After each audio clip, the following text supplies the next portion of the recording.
ಜೈ ರಾಮಕೃಷ್ಣ. ನಮಸ್ತೆ. ಯುಗಾವತಾರ ಶ್ರೀರಾಮಕೃಷ್ಣ ಗ್ರಂಥಾಧ್ಯಯನಕ್ಕೆ ತಮ್ಮೆಲ್ಲರಿಗೂ ಸ್ವಾಗತ. ಮದುವೆಯಾದ ಮೇಲೆ ರಾಮಕೃಷ್ಣರು ಸಾಧ್ಯವಾದಷ್ಟು ಬೇಗ ದಕ್ಷಿಣೇಶ್ವರಕ್ಕೆ ಹಿಂದಿರುಗಲು, ತಮ್ಮ ಸಾಧನೆಗಳನ್ನು ಪುನರಾರಂಭಿಸಲು ಕಾತರರಾದರು. ಆದರೆ ವೃದ್ಧೆ ತಾಯಿ ಚಂದ್ರಮಣಿ ಬಿಡಬೇಕಲ್ಲ. ಈಗಾಗಲೇ ತನ್ನ ಪ್ರೀತಿಯ ಮಗ ಅಷ್ಟು ವರ್ಷ ದೂರವಾಗಿದ್ದರಿಂದ ಅವಳಿಗೆ ಬಹಳವೇ ದುಃಖವಾಗಿತ್ತು. ಈಗ ಊರಿಗೆ ಬಂದವನು ಕೂಡಲೇ ಹೊರಟು ಬಿಡುತ್ತೇನೆಂದರೆ ಒಪ್ಪಿಯಾಳೆ? ಅಲ್ಲದೆ ಆ ಪರ ಊರಿನಲ್ಲಿ ಸರಿಯಾಗಿ ನೋಡಿಕೊಳ್ಳುವವರು ಇಲ್ಲದ್ದರಿಂದಲೇ ಅಲ್ಲವೇ ಅವನಿಗೆ ಹುಚ್ಚು ಹಿಡಿದದ್ದು.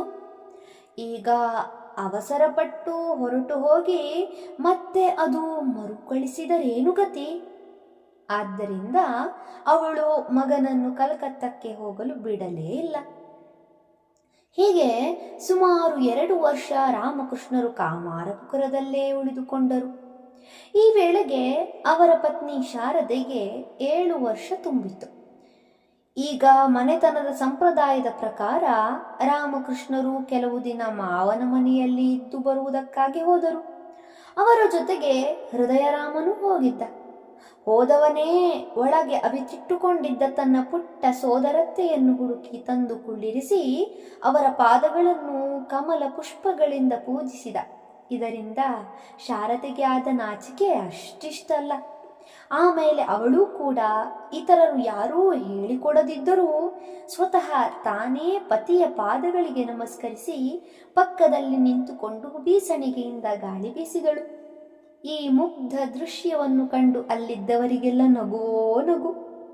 ರಾಮಕೃಷ್ಣರು ಕೆಲವು ದಿನ ಅಲ್ಲಿದ್ದು ಬಳಿಕ ಪುಟ್ಟ ಪತ್ನಿ ಶಾರದೆಯನ್ನು ಕರೆದುಕೊಂಡು ಕಾಮಾರಪುರಕ್ಕೆ ಬಂದರು. ಈ ಸಂದರ್ಭದಲ್ಲಿ ಪತ್ನಿಗೆ ಅವರೊಂದು ಮಾತು ಹೇಳಿದರು. ನೋಡು, ನಿನಗೆ ಯಾವ ವಯಸ್ಸಿನಲ್ಲಿ ಮದುವೆಯಾಯಿತು ಎಂದು ಯಾರಾದರೂ ಕೇಳಿದರೆ 5ನೇ ವರ್ಷಕ್ಕೆ ಎನ್ನು, 7ನೇ ವರ್ಷಕ್ಕೆ ಎನ್ನಬೇಡ.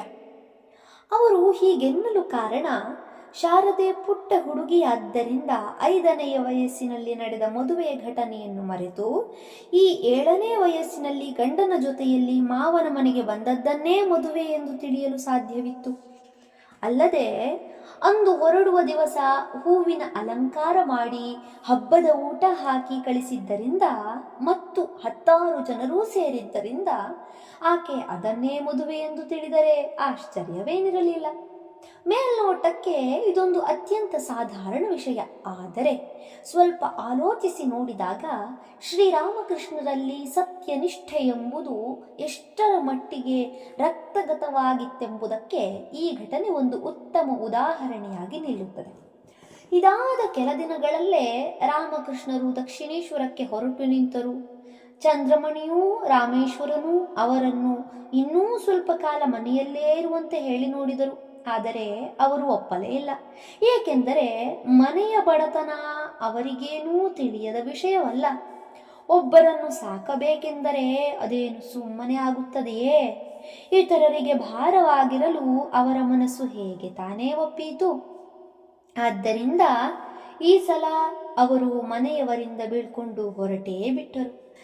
ಶಾರದೆ ಇನ್ನೂ ಪ್ರಾಪ್ತ ವಯಸ್ಕಳಲ್ಲದರಿಂದ ಅವಳು ಪತಿಯೊಂದಿಗೆ ಹೋಗದೆ ತನ್ನ ತವರಿಗೆ ಹಿಂದಿರುಗಿದಳು.